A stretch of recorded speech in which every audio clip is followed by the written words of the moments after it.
For 2,000 years, secret societies have been a part of Chinese culture. While most have been harmless, a few were highly sophisticated criminal enterprises. Under emperors and communists, in war and in peace, Chinese crime lords have operated as shadow governments with their own laws and their own severe forms of punishment. In recent decades, Chinese gangs have also moved into major American cities and have branched out from smuggling opium to smuggling human beings. Join us now as the History Channel presents Organized Crime, A World History, China. December 17, 1999. 12 men from the Chinese province of Fujian make their way to a loading area near the port of Hong Kong. They are led by a number of so-called snakeheads, criminal mercenaries who specialize in the smuggling of illegal aliens. For an exorbitant fee, the snakeheads have agreed to sneak the men onto a ship bound for the U.S., not as passengers, but as human cargo. Under cover of darkness, the snakeheads hustle the men into their home for the next 2 weeks, a 10-foot by 40-foot shipping container. I don't believe that the people that are actually ushered into these containers are fully aware of the circumstances under which they will be traveling. I think that they are so concerned about getting here that they're willing to take whatever risks are necessary. After a few hours, the loading is complete and the doors are closed. The container has a canvas top that will allow the men enough air during transit. It can then be cut open, giving the men a way out when they reach their destination, Seattle, Washington. Their only link to the outside world is a cell phone to be used to contact snakeheads in Seattle when they arrive. Their only comforts are a few vital supplies. This particular container had down comforters, water, food, rice crackers, and receptacles for elimination of human waste. The next day, the container, which is owned by a Tokyo-based shipping company called NYK Limited, is lowered into the hull of a ship called the OOCL Faith. Agents of the company have been told the container holds a shipment of knitting machinery units. 8 more containers are piled on top. Trapped inside, the men from Fujian province brace themselves for the 14-day, 6,000-mile voyage, a hellish journey into an uncertain future. They were in utter fear of their lives and what was going to happen to them during the passage, but they had already been committed. There was no turning back. Trafficking in human cargo is just one of the many criminal rackets that have made the Chinese mob a global force. The best way to sum up Chinese organized crime is that they are a supermarket of crime. They are willing to commit murder for hire, kidnapping, extortion, loan sharking, money laundering, white-collar crime, computer crime, any crime which will help them to achieve any kind of financial gain. But over the last 2 decades, the business of alien smuggling in particular has boomed. Thousands of Chinese immigrants are smuggled into the United States each year through loose-knit pipelines facilitated by a global network of snakeheads. It's a very large criminal enterprise. It's happening virtually on every land border and seaport and international airport in the United States today. The vast majority of those who try to make it to the U.S., like the 12 men in the OOCL Faith, come from the coastal province of Fujian. For centuries, migrants from Fujian have taken to the sea in search of a better life. Today, they look to the land they call Gold Mountain, the United States, where the average worker makes over 10 times more than the average Fujianese. Even the smallest salary here can help whole villages back in the province of Fujian. Even the worst conditions here are better than the best conditions there. The rewards of a successful journey can be great, a new life in America, and money to send back home to China. But the risks are also enormous. Snakeheads command huge fees for their services. By bringing 10 or 20 or 30 Chinese into the United States at, approximately $40,000 per person, that's a significant profit margin. Typically, a family or village in China or a sponsor in the United States will scrape together enough for a down payment to smuggle one of their sons into the U.S. Before the young man can begin sending money back home, however, he first has to pay off the rest of the debt to the snakehead. All too often, the result is a kind of indentured servitude, long hours of labor in restaurants and sweatshops, an illegal alien at the mercy of a criminal syndicate. With alien smuggling comes extortion, comes kidnapping, comes serious crimes of violence to include death. It's not simply putting an illegal alien into a boat and bringing him to a beach. It's a very involved criminal activity. Despite the dangers, the men entombed aboard the OOCL Faith were still willing to subject themselves to the harrowing journey across the Pacific. They knew that that was the risk they had to take to get to what they felt was the most important thing in their lives, and that was the United States. But after 12 days at sea, their scheme began to unravel. On December 29, 1999, the NYK Shipping Company learned that containers listed as holding knitting machinery units on a ship that arrived near Los Angeles, in fact held Chinese illegal aliens. The company contacted the U.S. Department of Immigration and Naturalization about similar shipments headed for Seattle. There were an additional 3 containers that were shipped by the same company, listing the same type of contents. One of those containers was aboard the OOCL Faith. 6:30 a.m., January 2nd, 2000. The OOCL Faith docks in Seattle. INS and U.S. Customs officials are there waiting and wondering what they'll find. Finally, after 2 hours, the container is hoisted from the ship and rolled 100 yards away. Wearing masks to protect themselves from airborne diseases, customs agents cautiously break the lock. There are a lot of unknown factors before you open the container. You don't know whether or not there are going to be people in there in need of medical attention, or whether or not they could be people that are armed. When the doors swing open, the stench of rotting garbage and human excrement fills the air. Translators shouting in Mandarin order the men to come out.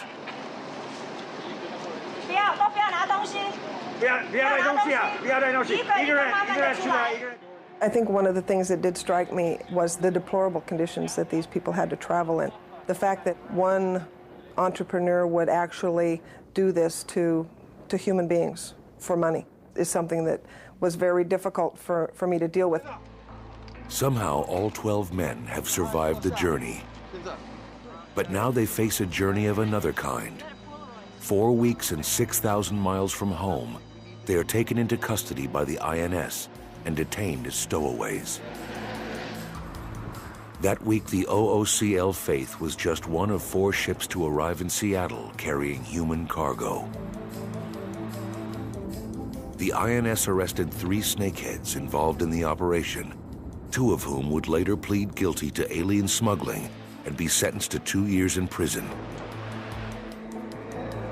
But even if the INS had broken one ring of human smugglers, new snakehead pipelines are being created all the time. I like to describe Chinese organized crime as the flu virus because they're constantly mutating into different groups and different alliances, and therefore they're very difficult to investigate. Today, there are hundreds of such groups operating in cities around the globe. But the origins of the Chinese underworld can be traced to one in particular, a secret criminal syndicate with a mysterious mythical past, the Triads.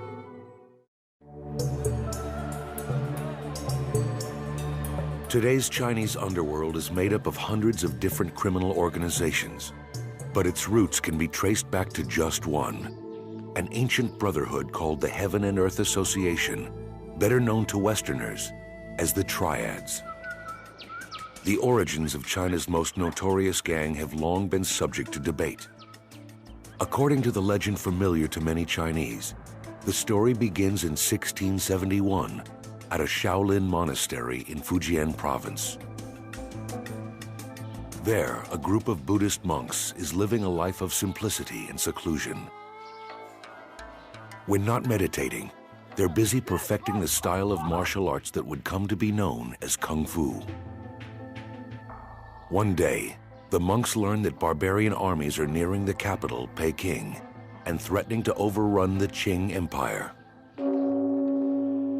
This was a cataclysm. The imperial armies were not strong enough to withstand this. And so a desperate emperor turns to anybody he can find who can help quell this invasion. Driven by patriotic duty, the monks of the Shaolin Temple answer the call, using Kung Fu to beat back the barbarian forces without losing a single man. A grateful emperor offers the new heroes riches and lofty titles, yet the monks refuse. Instead, they return to their isolated life at Shaolin, unaware of the treachery of the emperor's advisors. These evil officials around the emperor suggested to him that if they were powerful enough to do this, God knows how else they might use their powers. So it would be better if we got rid of them. The emperor, who was Manchurian and not native Chinese, acts quickly, fearing a rebellion from within. He sends the SWAT team down to Fujian armed with poison and gunpowder, and in a celebratory banquet, the guests get the monks drunk and then later that night set fire to the temple. Flames engulf the monastery, killing nearly all of the Shaolin monks. The 5 who survive walk for days to escape the emperor's troops. Finally, they stop to rest by a stream, where they discover an incense burner floating in the water. Emblazoned on the bottom are Chinese characters that read, "Overthrow the Qing, restore the Ming." What that incense burner indicated to these guys was it said, look, this is heaven. Heaven is giving a mandate to us. To the monks, that mandate is clear. Depose the emperor who betrayed them and re-establish the Ming dynasty, thereby returning China to native rule. Out of this patriotic charge comes a new brotherhood, which the 5 monks spread to every corner of China. For centuries, versions of this story have shaped the mystique of the triads. Historians, however, say the legend of the Shaolin monks is simply that, a legend. In fact, they say, there's nothing noble about the birth of the triads. Chinese organized crime members like to identify themselves with these ancient heroes and warriors in order to glamorize their criminal activities. And I think all that is just garbage. According to scholars, the true story of the triads begins in Fujian province during the 1700s. It was an age of economic upheaval, and young men on the fringes of society were forced to hit the road in search of work. But in Fujian, the road was a dangerous place, a world of bandits and thieves. Fujian is the Wild West of China in the 1700s. One is subject at all times to being insulted, to being bullied, to being robbed, to being taken advantage of, to being swindled, to being even killed. For protection, the young men banded together into mutual aid societies. These were like surrogate families, brotherhoods bound by sworn oaths of loyalty. If you were in the marketplace and someone was trying to cheat you, you could say, if you keep cheating me, I'm going to call my brothers, and at the end of the marketplace today, they're going to whack you in the head. Soon, societies founded for self-defense began to commit crimes of their own. The kind of men who would have joined these societies and who needed these societies were not choir boys. These were people at the bottom of society. Here at this temple, it is said, a group of itinerant monks formed a secret brotherhood in 1761. They called it the Heaven and Earth Association, a name inspired by the traditional Chinese view of the cosmic order, heaven above, earth below, and humans in the middle. To represent this relationship, the Heaven and Earth Association took as its emblem an equilateral triangle, a symbol that in time gave rise to its Western name, the Triads. It wasn't long before branches of this new brotherhood began sprouting throughout Fujian province. There was no godfather, no pope, no central figure. The society was founded as a series of small autonomous units or cells that seemed to appear almost at random. New recruits were initiated in a solemn ritual, elements of which are still used by the triads to this day. The ritual often began with the initiates crossing beneath raised swords, symbolically passing into their new family. An animal was then sacrificed, its blood drained, and mixed with wine and incense ash. The initiates pricked their fingers, adding their own blood to this mixture. Finally, after swearing never to betray the secrets of the Brotherhood, they drank. For decades, the Heaven and Earth Association managed to pass under the government's radar. But in 1787, the emperor discovered its existence. With its messianic mythology, the legend of the Shaolin monks, the mysterious secret society seemed to pose a challenge to the ruling dynasty. So if they launched a sort of witch hunt along of Fujian, where in some places they went literally from house to house, searching out people supposedly associated with the Heaven and Earth Society. But the witch hunt backfired badly. The more the government or anybody else tries to stamp it out, the more it seems to spread and thrive. Individual members went underground, scattering across China, and carrying with them the secrets of their criminal brotherhood. Almost overnight, the government's failed crackdown turned the Heaven and Earth Association into China's most famous and notorious secret society. Over the next century, the triads would spread throughout Southeast Asia and take root in American Chinatowns. Their illicit activities included everything from drug dealing to prostitution to gambling. As the group that defined Chinese organized crime, the triads spawned dozens of imitators. In time, one of these would come to control the white gold of China's opium trade, and with it, the most decadent city in the world, Shanghai.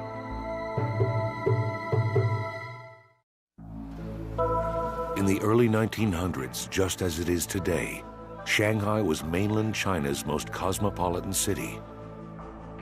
It was also its most dangerous, decadent, and corrupt.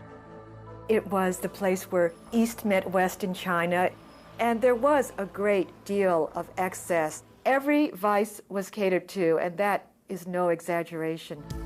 The city was really three worlds in one: British, French, and Chinese territories, each overseen by its own police force. It was a perfect breeding ground for criminality. A bandit could go and commit a crime in one jurisdiction, slip across into the other, and escape arrest. Over time, a single gang would come to dominate the city's flourishing underworld.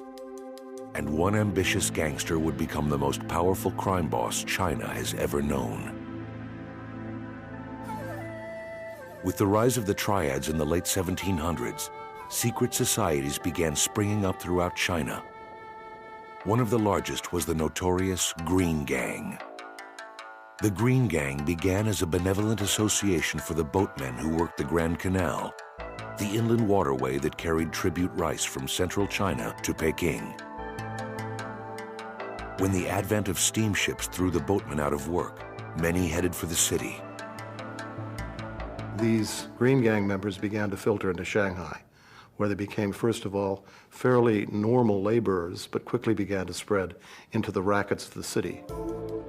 Their experience in shipping and transport made Green Gang members perfect for Shanghai's thriving opium trade. Opium was the biggest business in Shanghai. And then out of the opium business were various ancillary criminal enterprises: armed robbery, prostitution, numbers operations, loan sharking. The list goes on and on and on. By the mid-1920s, Green Gang members controlled rackets in all three sections of Shanghai. In a city the size of Al Capone's Chicago, the Green Gang ran the show. The Green Gang was able, in an amazingly short period of time, to change from an old-fashioned North Chinese group of sworn brothers into one of the most powerful criminal organizations in the world. At the center of it all was a gangster with more power and influence than Scarface could ever dream of: Du Yusheng. Du grew up orphaned and illiterate in Pudong, a poor farming village across the Huangpu River from Shanghai. He moved to the city at the age of 14. By day, the boy known as Big-Eared Du worked in a shop cleaning and peeling fruit. At night, he indulged in the city's vices, smoking opium and gambling. He was essentially an immoral person, and Shanghai was definitely an immoral city. Around 1910, Du was sworn into the secret criminal brotherhood of the Green Gang. Soon afterwards, the resourceful young Hood began working for the powerful boss of the city's French sector, Huang Jinrong, or as he was known behind his back, Pockmarked Huang. Huang was one of the most feared gangsters in Shanghai. It didn't hurt that he was also the chief detective for the Chinese police squad in the French sector of the city, also known as the French Concession. Huang Jinrong was valuable not just because he could provide information to the French police, but because he could manage the underworld of the French Concession. And in the French Concession, the gangsters didn't buy off the police, they were the police. Du Yusheng curried favor with the crime boss, eventually becoming Huang's right-hand man. But he was merely biding his time. In Shanghai, loyalty could only take you so far. And in 1924, when his mentor made a fateful mistake, Du saw a chance to make his move.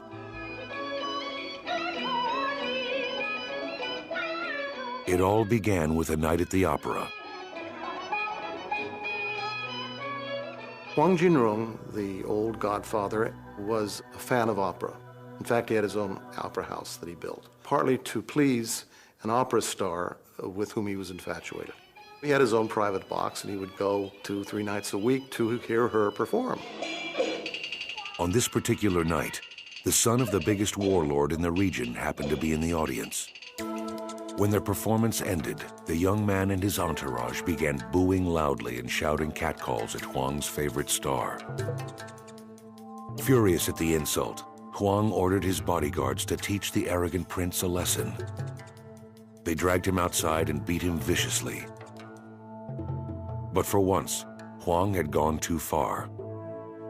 At the time, warlords were the most powerful figures in China. They had controlled the country since 1911, when nationalist rebels overthrew the last Qing emperor, but failed to create a unified national government. So 2 nights later, when the warlord kidnapped Huang and locked him up, there was nothing the gangster could do. It was a major humiliation for him. I mean, talk about loss of face. Here he is, Pockmarked Wang, the most powerful person in the French Concession, thrown into prison. This threw a kind of terror into most of the members of the criminal organization that he controlled. The Chinese texts describe them as running around like ants on a hot stove. What are we going to do now? Our boss has been taken away. Du Yusheng, however, didn't panic. The moment of opportunity arrived. He seized it. He knew he could displace Huang Jinrong. First, Du paid the warlord to free Huang Jinrong. Things were never the same after that, because naturally, Pockmarked Wang had to show his gratitude to Du Yu's son. From that day on, Du Yu's son was really the head of the Green Gang. It was a brilliantly orchestrated coup, but Du didn't stop there. He also got the warlord to agree to provide military protection for opium shipments coming into the city. In this way, he was able to seize control of Shanghai's most lucrative racket. And he would soon forge an alliance that ensured it would remain his for years to come. In 1923, Nationalist Party troops had joined forces with communist rebels in a campaign to defeat the warlords and reunite China. The coalition swept north, eventually seizing the region that surrounded Shanghai. But the alliance was always a tenuous one. The leader of the Nationalist Army, General Chiang Kai-shek, was wary of the communists and feared for his own position if they succeeded in taking Shanghai. In 1927, Chiang quietly contacted the most powerful underworld figure in the city, Du Yusheng. The general asked Du to use the Green Gang's muscle against the communists, who were then staging a massive strike in the Chinese section of Shanghai. Du agreed. He had his own interests at stake. The future of the opium monopoly that he more or less enjoyed in Shanghai was threatened, of course, by communist victory. 4 a.m., April 12th, 1927. Somewhere in the heart of Shanghai, a piercing whistle shatters the pre-dawn silence. At this signal, thousands of Green Gang members swarm into the Chinese section of Shanghai, launching a brutal attack on communist strikers. The massacre known as White Terror was on. Du's henchmen took men out into the streets and bayoneted them, shot them. One observer said that heads rolled in the gutters like ripe plums. In a matter of hours, Du's men slaughtered nearly 5,000 people. The gangster had delivered the city to Chiang Kai-shek. Now he would get his reward. In April 1927, Shanghai crime boss Du Yuesheng orchestrated the savage slaughter that came to be called White Terror. Green Gang members killed thousands of communists, allowing Chiang Kai-shek's nationalist forces to seize control of the city.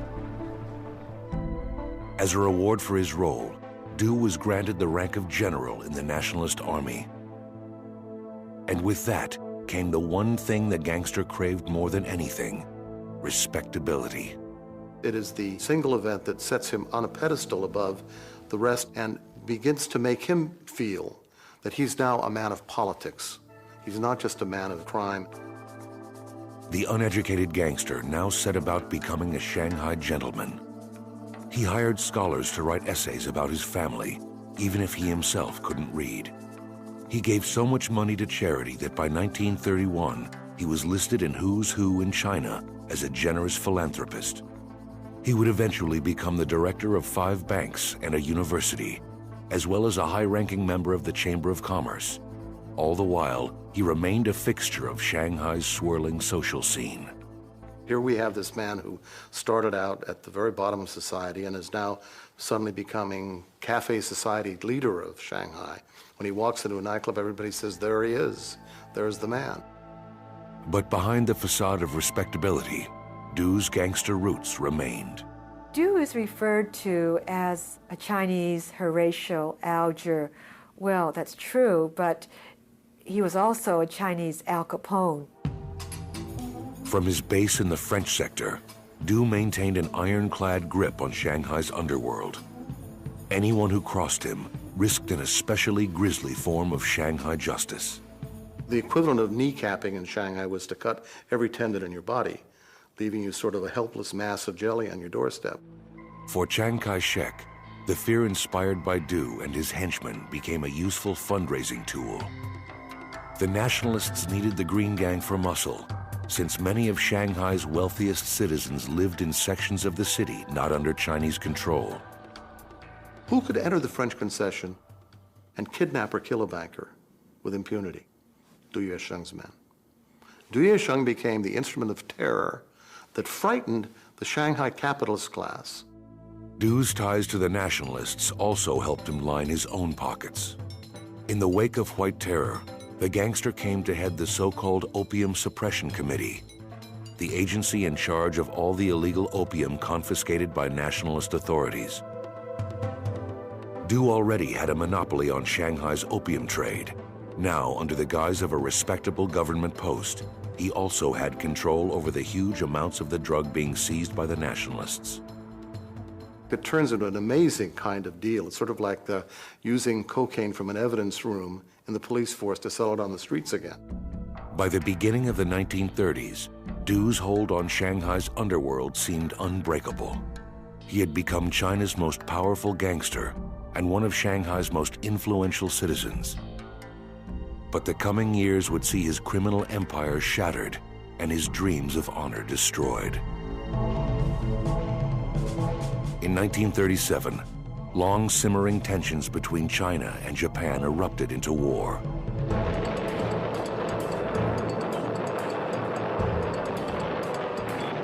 On August 14th, the Japanese launched a fierce attack on Shanghai.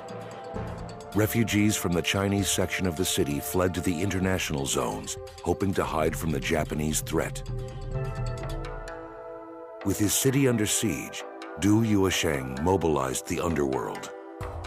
Green Gang members fought on the front lines for the Chinese army and formed guerrilla units to resist the Japanese occupiers. But it wasn't enough. After 3 months of brutal fighting, Shanghai finally fell. Du Yuesheng, along with other city leaders, boarded a freighter and fled to Hong Kong. The Chinese underworld would never be the same. In September 1945, a month after the end of World War II, Du Yuesheng returned to Shanghai for the first time in 8 years. He expected a from the city he'd once tried to save, but that was not to be. To his surprise, the crowds that saw him booed him because they felt he had abandoned them, that he had left them to live under the Japanese and gone off to Hong Kong and didn't have to go through the suffering they'd endured. In April 1949, as Mao Zedong's communists were seizing control of China, Du left Shanghai for the last time. He had long since lost his power. Some say he was even broke, and his health was failing after decades of opium abuse. He died in Hong Kong 2 years later, at the age of 66. Though he was not much mourned at the time, his legend has endured. Du was the quintessential Shanghai character. He epitomized the city. The Communist Revolution ended the reign of the Green Gang in Shanghai, but it didn't destroy the Chinese underworld. With hundreds of gangs operating overseas, power now shifted from the mainland to the Chinese diaspora. In time, a wave of immigration would turn New York City's Chinatown into a hotbed of Chinese organized crime. And one murderous young hood would go to war for control of it all. New York City, 1977. Down on Mott Street, in the heart of Chinatown, a war is raging. There were Chinese gangs everywhere. They were shooting each other to pieces. In the middle of it all is an ambitious young gang lord named Nicky Louie. This is his neighborhood. It's like John Gotti sits in front of the Ravenite Club. This guy sat on Mott Street. At just 5'7", 120 pounds, Nicky Louie hardly looks the part of an underworld legend. But his charisma and his seeming invincibility make him one of the most feared figures in Chinatown, a hub of Chinese organized crime in America. Yin Poi Louie came to America as a teenager in the late 60s. Soon to be known as Nicky, he was part of a wave of immigrants then flooding what for decades had been a sleepy, self-contained neighborhood. Chinatown was a town within the city of New York, and it could operate, and you can live within it and never have to speak English, and do very well for your whole life. The size of the Chinese population in America had remained stable since 1882, when Congress passed the Chinese Exclusion Act, forbidding most immigration from China. But starting in 1965, Congress dramatically reversed its policy, allowing up to 20,000 Chinese to enter the country legally every year.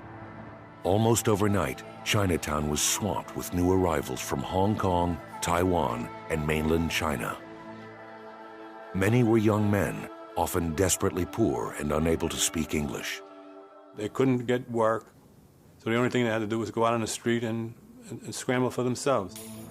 It wasn't long before they began forming street gangs, Americanized versions of the secret brotherhoods of 18th century China, with ancient-sounding names like the Flying Dragons and the White Eagles.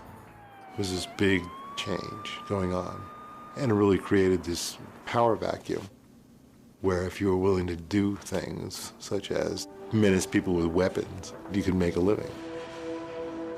Enter Nicky Louie. Ruthless and cunning, Nicky quickly rose to the top of a gang called the Ghost Shadows. You could stand in Chinatown and see maybe 25 or 30 ghost shadows standing on a corner. Without even knowing who he was, you would know who Nicky Louie was. He was the leader. They would look to him for everything. You didn't have to be Nicky Louie, but you could dress like him. You could like walk around like him. You could say "F you" like him. You know, it's like it was a whole vista of how to act. You know. Under Nicky Louie's leadership, the ghost shadows graduated from petty theft to armed robbery and extortion. Their targets were often the restaurants that lined Chinatown's crowded streets. They would go to a restaurant owner and say, "This young man just arrived from Hong Kong. Can you give him a job in your restaurant?" And they would give him a job, $100 a week, $150 a week. The guy would show up once or twice, and then never show up again, and he still collected pay. That's an extortion. But the ambitious Nicky Louie had bigger plans. He wanted to take control of all of Chinatown. To do that, he needed to forge an alliance with one of the organizations that had long run the rackets in Chinatown, the Tongs. The Tongs were first established in the 1860s as benevolent associations to protect Chinese immigrant laborers from discrimination. These associations became the center of community life in most Chinatowns, a combination bank, social club, and city hall. But they didn't stay strictly benevolent for long. Some of the Tongs degenerated into criminal organizations where they would operate house of prostitutions, gambling parlors, opium dens. In New York, criminal elements within the Onleong Tong had controlled the rackets on Mott Street, Chinatown's main drag since the turn of the century. But by the early 70s, gang violence was starting to disrupt their operations, especially their lucrative gambling houses. To put a stop to this, the Tong recruited one of the gangs, the White Eagles, to use his muscle. The ghost shadows were frozen out altogether, forced to operate on the fringes of Chinatown. But that didn't stop Nicky Louie. On the night of March 3rd, 1973, Nicky's crew saw a member of the White Eagles, Arthur Ha, standing alone on Mott Street. Shoving a gun into his ribs, the ghost shadows pulled him into a car and drove him to a pier on the East River. There they tied him up, dragged him to the edge of the water, and tossed him into the swiftly moving current. His corpse was recovered several weeks later. The killing of Arthur Ha shook up Chinatown's underworld. And it showed that the Eagles were vulnerable in their own supposedly safe geographic area. Soon afterwards, the Onleong Tong adopted the ghost shadows as its muscle. Nicky Louie's takeover of Mott Street was now complete. But success made him a target. He was shot so many times it was said that when he rolled over at night, you could hear the bullets clank together. His ability to survive became part of his mystique, and his toughness became the stuff of myth.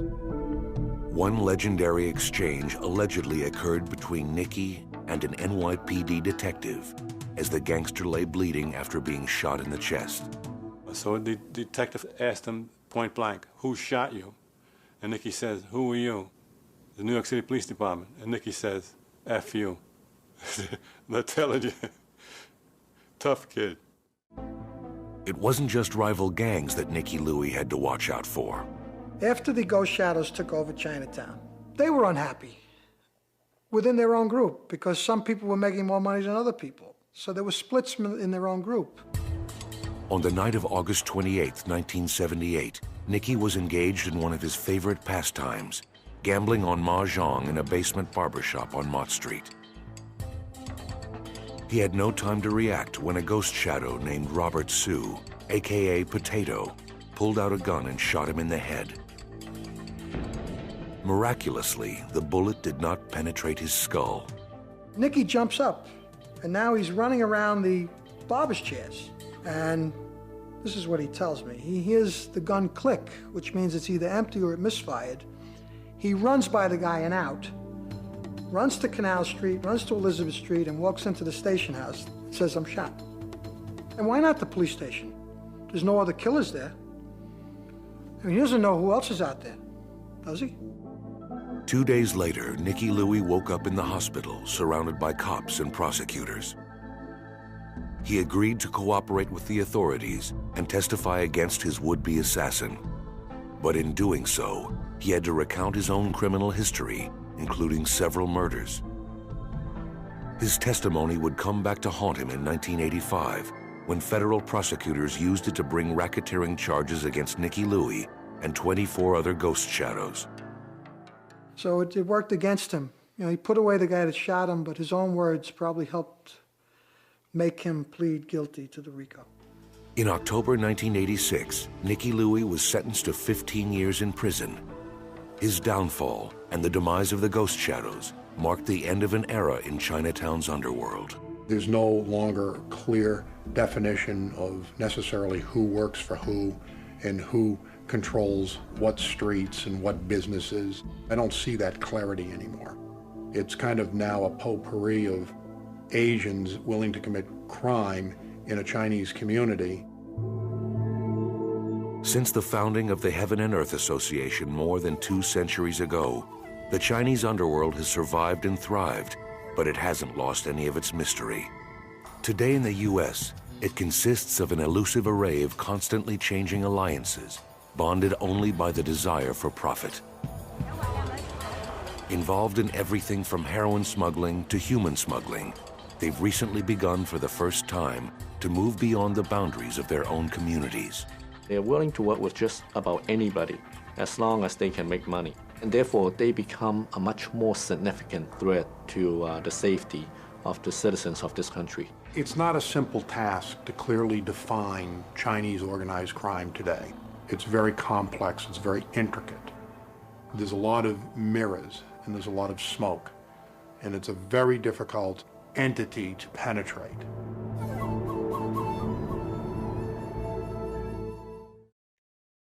After Nicky Louie was jailed in 1985, the ghost shadows were briefly resurrected under a new boss and continued extorting money from businesses in New York's Chinatown. But the death blow came in 1996 when the gang's 4 highest-ranking leaders all became government witnesses. 2 of them even informed on their younger brothers. The FBI agent in charge declared victory, claiming Chinatown was finally liberated from the ghost shadows and their reign of terror.